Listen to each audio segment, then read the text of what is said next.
పోలేరమ్మ జాతర మహోత్సవ వేడుకలను ఈ ఏడాది కూడా అత్యంత వైభవంగా నిర్వహించేందుకు దేవాదాయ శాఖ అధికారులు ఏర్పాట్లు చేపడుతున్నారు. జాతర మహోత్సవం వేడుకలలో భాగంగా ఘటోత్సవంతో ప్రారంభమయ్యాయి. ఈ నెల 29న నిర్వహించనున్న జాతర మహోత్సవంలో భాగంగా ముందుగా ఘటోత్సవం ప్రారంభించారు. ఈ సందర్భంగా ఘటం కుండలకు ప్రత్యేక పూజలు నిర్వహించిన అనంతరం ఇంటింటికి వెళ్లి మడిబియ్యం, ధాన్యాలను స్వీకరించారు.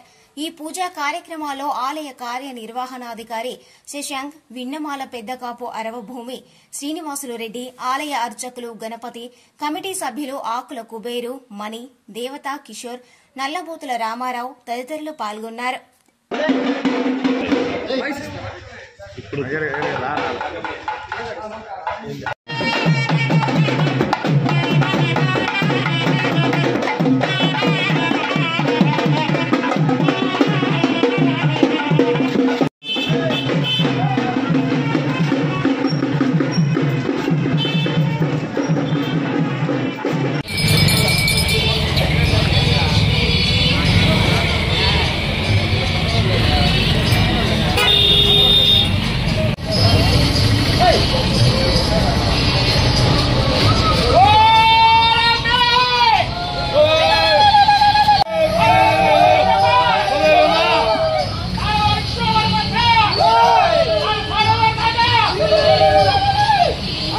మరిన్ని న్యూస్ అప్డేట్ కోసం A3 న్యూస్ ఛానల్ ని సబ్స్క్రైబ్ చేసి బెల్ ఐకాన్ ను ప్రెస్ చేయండి.